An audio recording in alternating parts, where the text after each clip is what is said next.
Hello दोस्तों। उम्मीद है आप लोगों की जेएसएससी सीजीएल की तैयारी बहुत अच्छे से चल रही होगी और इसी क्रम में मेरा जो सेट है वो आप लोगों के लिए हेल्पफुल होगा।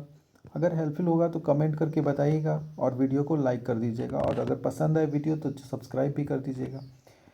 चलिए हम लोग आज का अपना वीडियो शुरू करते हैं। ये वीडियो है खोटा को लेकर, ठीक है। पिछले एग्ज़ाम का अभी जो क्वेश्चन पेपर मिला है और इसमें जिस तरह से सवाल पूछे गए हैं उसी के आधार पर ये सीरीज़ जो है वो चला रहे हैं। इसमें आज 1 नंबर क्वेश्चन से हम लोग करेंगे। ज़्यादातर ये क्वेश्चन जो है जितना भी हमारा सिलेबस है, सिलेबस से रिलेटेड इसमें प्रश्न आपको देखने को मिलेंगे। तो अगर इस तरह का वीडियो पसंद आए तो आप बताइएगा।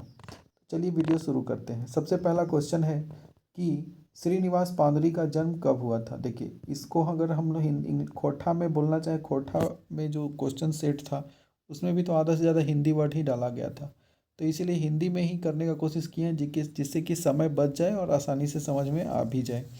ये रिवीजन टाइप का वीडियो है, आप लोगों को लगेगा। इसको अगर खोटा में बोलेंगे, श्रीनिवास जी के जन्म कहिया भेल हलै, ठीक है। तो इनका जन्म कब हुआ था, तो इसलिए हिंदी में ही सारा क्वेश्चन आपको रहेगा।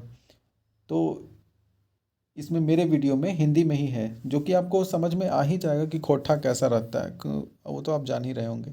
श्रीनिवास पांदुरी जी का जन्म कब हुआ था, ये हुआ था 25 दिसंबर 1920 को। 25 दिसंबर 1920 को। डॉक्टर ए के झा का जन्म कब हुआ था, तो ए के झा का जन्म की बात करेंगे तो वो हुआ था 20 जून 1939 को, ठीक है। आगे चलते हैं कि शिवनाथ प्रामाणिक जी का जन्म कब हुआ था। शिवनाथ प्रामाणिक जी का जन्म का बात करते हैं तो वो हुआ था 13 जनवरी 1950। श्रीनिवास पांदुरी का जन्म, शिवनाथ प्रामाणिक का कब हुआ था, 13 जनवरी 1950। और श्रीनिवास पांदुरी का जन्म हुआ था 25 दिसंबर 1920, ठीक है। आगे चलते हैं कि भुवनेश्वर दत्त शर्मा व्याकुल जो हैं उनका जन्म कब हुआ था। भुवनेश्वर दत्त शर्मा व्याकुल का जन्म कब हुआ था, ठीक है।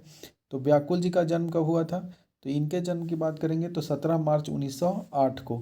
श्याम सुंदर महतो, श्याम का जन्म कब हुआ था, 5 सितंबर 1936 को। कब हुआ था, 5 सितंबर 1936। झारपात से किस खोटा साहित्यकार को जानते हैं, तो झा से ही याद रखना है। झारपात मतलब झा, यानी झा जी कौन थे, ए के झा को जाना जाता है। आगे चलते हैं कि मानिक, मानिक के नाम से किसको जानते हैं, तो शिवनाथ प्रामाणिक जो है लास्ट में मानिक लगा हुआ है, तो इन्हीं का उपनाम मानिक है। सब्यसाची के नाम से किसे जाना जाता है, सब्यसाची जो है बी ए नौहदार को सब्यसाची इनका उपनाम है। जंगली किस साहित्यकार का उपनाम है, जंगली किसको कहते हैं, तो गोविंद महतो जो हैं उनको जंगली के नाम से भी जाना जाता है, उपनाम इनका जंगली है, गोविंद महतो जंगली। खोटा रत्न पाने वाले पहले महिला खोटा कवित्री के हलय, कौन थे जिनको खोटा में महिला खोटा जो कवित्री हैं उनको खोटा रत्न मिला था, तो वो थी गीता वर्मा। कौन थी, गीता वर्मा। 1993 में कितने साहित्य का, और इनको मिला कब था, तो इनको मिला था 1993 में, ठीक है। तो 93 में कुल कितने साहित्यकारों को खोटा रत्न की उपाधि मिला है, तो बोलेंगे 6 लोगों को मिला है, ठीक है।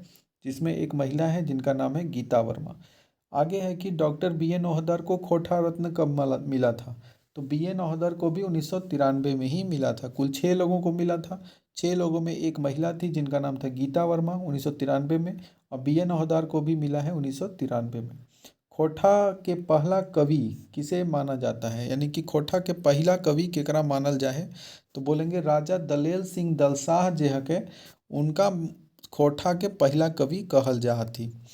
खोटा अनुवादित पहले महाकाव्य कौन है, तो खोटा के पहला महाकाव्य के है, केकरा कहा है, तो कहल जा है केकरा, तो शिव सागर के, ठीक है। खोटा के पहला अनुवादित महाकाव्य कौन है, तो शिव सागर जो है वो। और ये लिखा कौन है, तो ये राजा दलेल सिंह दलसाह जो है उन्हीं के द्वारा लिखा गया है शिव सागर।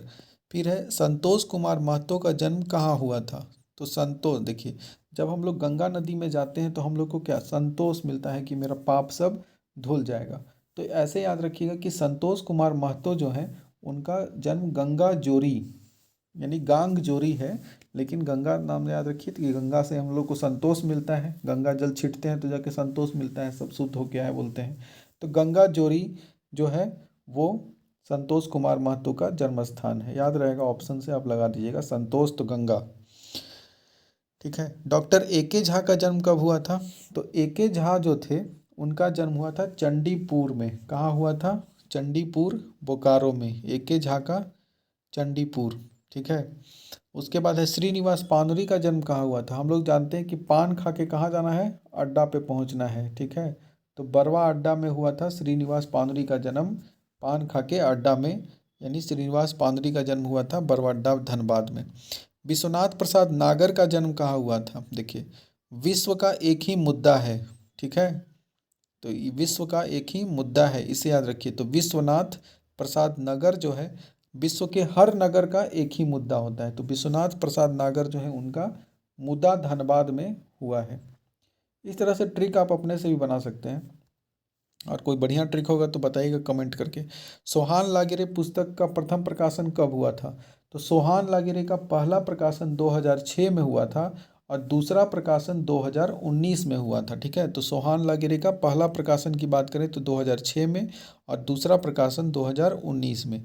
अगर सोहान लागिरे का पहला प्रकाशन कहाँ हुआ है, के प्रकाशक कौन है, तो बोलेंगे धारा संस्था जैना मोड़ बोकारो के द्वारा पहला प्रकाशन हुआ था। तो 2006 में जो पहला प्रकाशन हुआ था वो कहाँ, उसका प्रकाशक कौन था? धारा संस्था जैना मोड़ बोकारो, ठीक है। आगे याद रखेंगे कि सोहान लागेरे का द्वितीय प्रकाशन 2019 में हुआ है, और इसके प्रकाशक कौन है? तो पृथ्वी प्रकाशन, नई दिल्ली।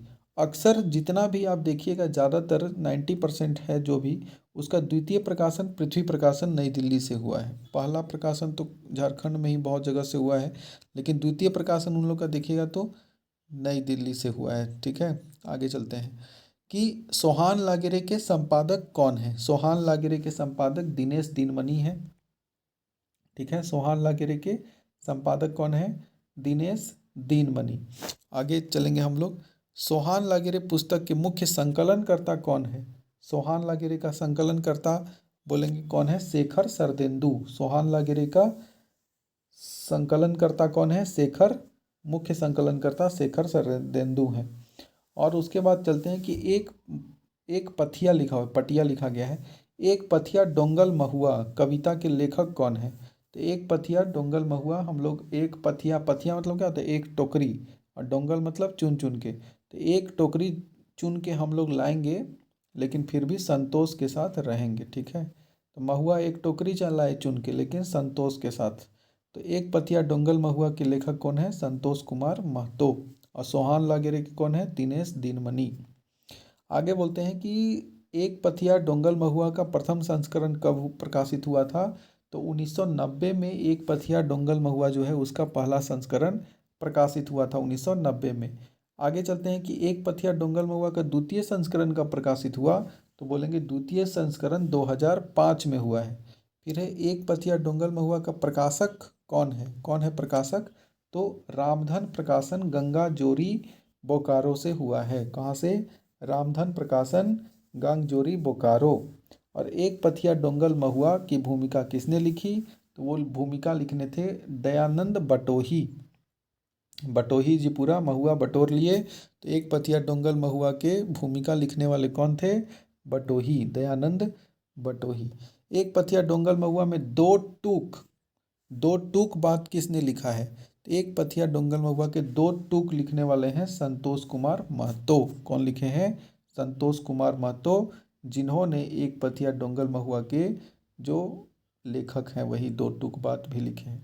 आगे चलते हैं कि खोटा साहित्यिक निबंध, ये पुस्तक जो हम लोग को पढ़ना है, खोटा साहित्यिक निबंध, इसमें दो निबंध पढ़ना है। इस पुस्तक में इस पुस्तक को किसने लिखा है? खोटा साहित्यिक निबंध पुस्तक कौन लिखे हैं? तो वो लिखे हैं BN औहदर। इसका भी पहला प्रकाशन 1990 में हुआ था।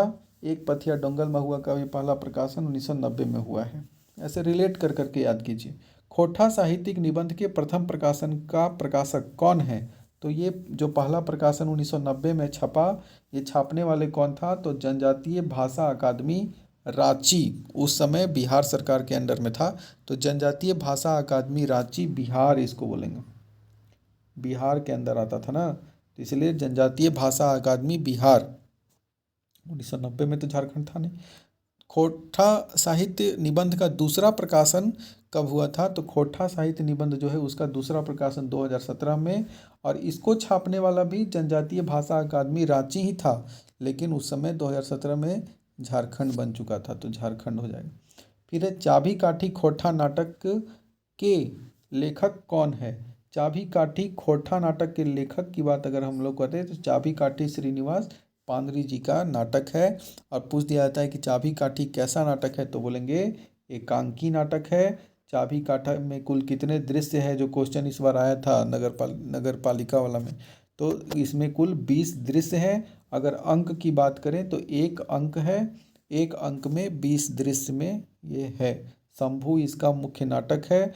और विनोद विनोद महतो ना, विनोद कुमार महतो के ऊपर जीवनी पर ये लगभग बेस्ड है, जो इनके श्रीनिवास पांदुरी के दोस्त भी थे शायद। आगे विनोद बिहारी महतो, ठीक है। चाभी काठी खोटा नाटक का प्रथम प्रकाशन कब हुआ था? तो चाभी काठी खोटा नाटक का पहला प्रकाशन 2006 में हुआ था। कब हुआ था? 2006 में। फिर है चाभी काठी खोटा नाटक के प्रकाशक कौन है? तो इसका प्रकाशक बाली डी खोटा कमेटी बोकारो है। 2006 में इसका पहला प्रकाशन हुआ, और इसका प्रकाशक कौन था? बाली डी खोटा कमेटी बोकारो। आगे चलते हैं कि चाभी काठी खोटा नाटक का द्वितीय प्रकाशन कब हुआ था? तो द्वितीय प्रकाशन 2019 में। अब द्वितीय प्रकाशन बोल रहे हैं, ज़्यादातर पृथ्वी प्रकाशन से ही है, तो द्वितीय प्रकाशन चाभी काठी का 2019 में हुआ, पृथ्वी प्रकाशन नई दिल्ली के द्वारा। चाभी काठी नाटक की भूमिका कौन लिखे थे? तो भूमिका लिखने वाले थे गिरधारी गोस्वामी आकाश खूंटी। कौन लिखे हैं? गिरधारी गोस्वामी आकाश खूंटी। श्रीनिवास पांदुरी के पिता का नाम क्या था? तो बोलेंगे श्रीनिवास पांदुरी के पिताजी का नाम शालिग्राम पांदुरी, और माता का नाम दुखनी देवी, ये तो जान ही रहे हैं, दुखनी देवी। और इनका जन्म हुआ था कहाँ? तो अड्डा में जाते हैं पान खाने, यानी बरवड्डा में जन्म हुआ था, ठीक है। तो इस तरह से हम लोग 40 क्वेश्चन देखिए मात्र 12 मिनट में कंप्लीट हो गया। इसमें और क्वेश्चन अभी लाएंगे, 40 के आगे भी 41 42 अभी चलते जाएगा, इसी सब से रिलेटेड रहेगा। जैसे लेखकों के माँ बाप, और सारे लेखक के जो जन्म स्थान है, जन्म तिथि है, वो सब, जो कि ज़्यादातर क्वेश्चन आप लटक रहे होंगे। रिवीजन करने के लिए बहुत अच्छा है, बार बार वीडियो सुनिएगा, दिमाग में बैठ जाएगा, एग्जाम में टिक मार दीजिएगा, लाल बत्ती मिल जाएगा आप लोगों को। इसलिए मेरे चैनल का भी लाल बटन दबा दीजिए। धन्यवाद।